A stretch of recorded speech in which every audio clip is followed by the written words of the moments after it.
How easy is it to get up in the morning when you know you're not doing all that it takes? It's not very easy at all. You can just lay there awake thinking, oh, what's a few more minutes in bed? It won't matter much anyway. Wrong. It does matter. It will matter. Now, how easy is it to get up in the morning when you're pouring it on, doing the best you can, anxious to get going, make progress toward your dreams? It's a whole different story. When you're resting to renew your reserves, it's much different than resting to avoid your day. When you're psyched up and excited for your life, when you're excited for what you've planned to accomplish for the day, it's amazing you'll wake up before the alarm clock even tries to startle you awake. Your successes fuel your ambition. Your successes give you extra energy. Your successes pave the way for more successes. It's the snowball effect. With one success, you're excited to meet another, and another, and another. And pretty soon, the disciplines that were so difficult in the beginning, the disciplines that got you going, are now part of your philosophy. How do you know when you're successful? Do you have to be a millionaire? No. All we ask of you is that you earn all you possibly can. If you earn $10,000 a year and that's the best you can do, that's enough. God and everything else will see to it that you're okay. The key is to just do the best you can. If it's $10,000 a year, wonderful. If it's $100,000 a year, wonderful. If it's $1 million a year, wonderful. It doesn't matter $10,000 a year or $1 million a year. It doesn't matter as long as you've done the best you possibly can. Earn the most you possibly can. Be the most you possibly can. And here's why. The essence of life is growth. The essence of life is growth, to do the best you can. And here's what's interesting. Humans are the only life form that will do less than they possibly can. Humans are the only life form that will settle for less.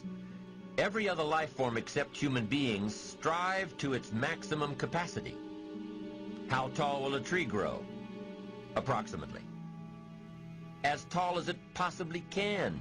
You never heard of a tree growing half as high as it could. No, trees don't grow half. Trees send their roots down as deep as possible, stretch their limbs up as high as possible, produce every leaf possible and every fruit possible.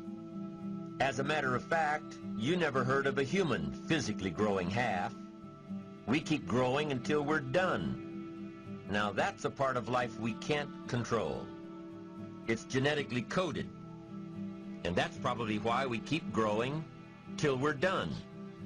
Because we can't control that part. It's the rest of our growing that we control. The growing of our minds, the expansion of our minds, that we can control. And that's what tends to get away from us. All life forms inherently strive to their max except human beings. Now, why wouldn't human beings strive to their maximum possibility? Here's why. Because we've been given the dignity of choice. It makes us different than alligators and trees and birds. The dignity of choice makes us different than all other life forms. And here's the choice. To become part of what we could be, enough to get by, or to become all that we can be. My best advice for you is to choose the all.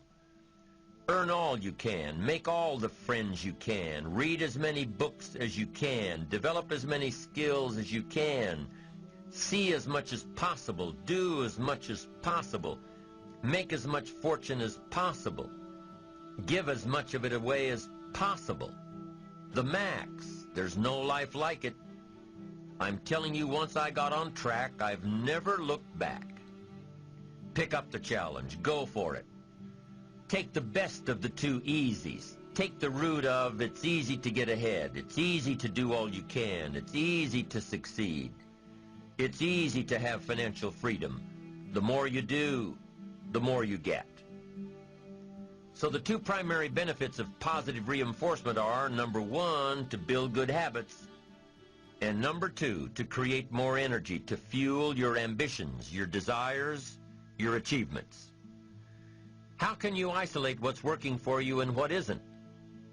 How can you make sure that you are reinforcing your positive disciplines?